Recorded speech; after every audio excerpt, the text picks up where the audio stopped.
जय हिंद दर्शकों, मुंबई अब तक में आपका स्वागत है।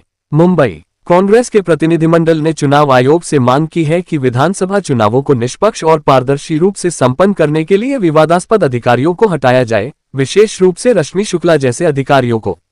कांग्रेस प्रदेश अध्यक्ष नाना पटोले ने कहा कि रश्मि शुक्ला की सेवाओं की अवधि समाप्त हो चुकी थी, फिर भी बीजेपी सरकार ने उन्हें 2 साल का विस्तार दिया। शुक्ला पर विपक्षी नेताओं को धमकाने और उनके फोन टैपिंग करने के आरोप भी लगे हैं।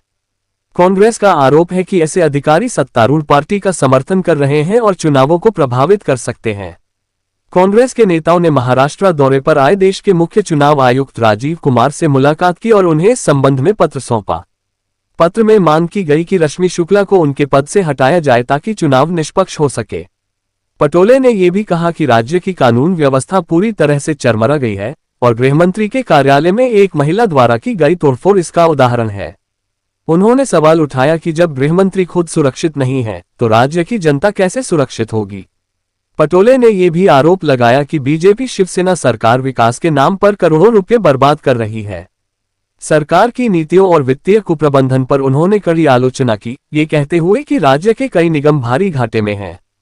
उन्होंने ये भी कहा कि महाराष्ट्र में किसानों को अभी तक सरकार से कोई मदद नहीं मिली है, जबकि भारी बारिश और बाढ़ के कारण फसलें बर्बाद हो चुकी हैं। कांग्रेस महासचिव मुनाफ हकीम ने भी इस अवसर पर कहा कि कुछ अधिकारी वर्षों से एक ही पद पर जमे हुए हैं, जिससे चुनावों की निष्पक्षता प्रभावित हो सकती है।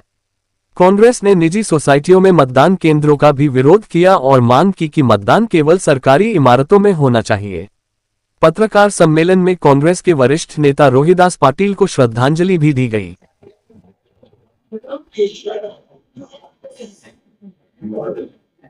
देखो, महाराष्ट्र में कानून व्यवस्था बची नहीं है, ये भूमिका हमने कई बार लगाया, लेकिन अपोजिशन की तरफ से आरोप हमारे पे होता है। इस तरह से सरकार में बैठे हुए लोग कहते हैं। अब वास्तविकता तो अब सामने ही, कल ही जिस तरह से अज्ञात महिला ने जाकर होम मिनिस्टर के कार्यालय की तोड़फोड़ की, उनकी नेम प्लेट लगी थी वो भी उखाड़ कर फेंक दी, तो अब राज्य का गृह मंत्री का कार्यालय ही सुरक्षित नहीं तो राज्य की जनता कैसे सुरक्षित हो सकती है, ये सवाल यहाँ पे खड़ा हुआ है। अब सरकार ने कभी दावा नहीं करना कि राज्य में कानून व्यवस्था ठीक चल रही है, ऐसा दावा नहीं करना चाहिए। वास्तविकता सामने आई है, राज्य में ना महिला सुरक्षित है, छोटे बच्चियां सुरक्षित है, राज्य में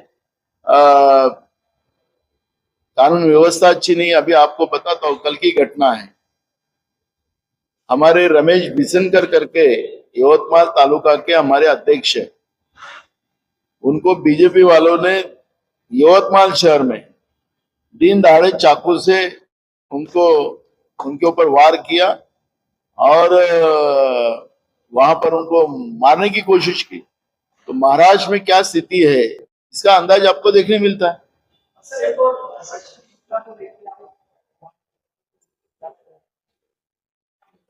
देखो,